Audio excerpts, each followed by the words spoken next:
భగవంతుడి దగ్గర ఆరాధన చేసేటువంటి సమయంలో నాకు ఇది కావాలి నువ్వు అడగకూడదు వాస్తవం.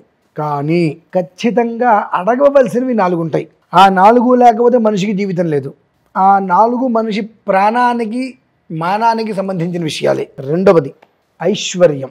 ఐశ్వర్యం అనగానే మనం కోట్ల రూపాయల డబ్బు అనుకుంటాం. ఐశ్వర్యము మీనింగ్ ఆయుష్, తేజస్సు, వర్చస్సు, యశస్సు. ఈ 4 ఐశ్వర్యం అంటే.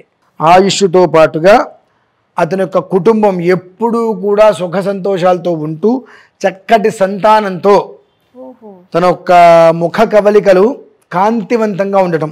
ఎప్పుడుంటే కాంతివంతంగా, నీకు రూపాయి అప్పు లేదు, మనశ్శాంతిగా ఉన్నావు, చక్కటి ఆరోగ్యం ఉంది అన్నప్పుడు మొహంలో కాంతి, తేజస్సు, దాన్నే తేజస్సు అంటారండి. ఈ మేకప్లు అవన్నీ వేసుకోకుండా స్వతసిద్ధంగానే ముఖంలో ఉండేటువంటిది తేజస్సు. ఆ తేజస్సు దేని ద్వారా వస్తుంది?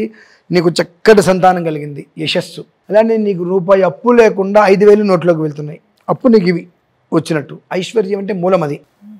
మరి ఐశ్వర్యం ఎవరిస్తారు? ఒకటి ఈశ్వరుడు ఇస్తాడు, 2 అమ్మవారు ఇస్తుంది. అమ్మవారిచ్చే ఐశ్వర్యం అనేటువంటిది నీకు ఆ క్షణకాలం కనిపిస్తూ ఉంటుంది. ఈశ్వరం, ఈశ్వరం, ఐశ్వర్యం అంటే ఐశ్వర్యం ఈశ్వరాదిత్యం.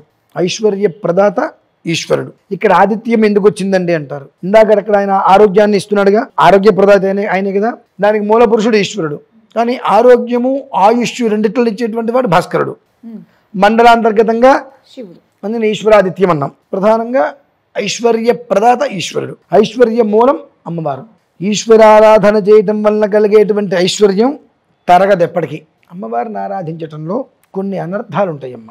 అంటే ఆరాధించే విధానంలో చేసిన దోషాల వలన పిల్లలకి ఉన్న వాళ్ళకి ఆరాధన ఎలా చేయాలి, అర్చన ఎలా చేయాలి తెలియదు. ఏం కావాలి? డబ్బు కావాలి. డబ్బు ఎలా సంప్రాప్తం అవుతుంది తెలియదు. లక్ష్మీ అమ్మవారికి పూజ చేస్తే డబ్బు వస్తుంది కదా.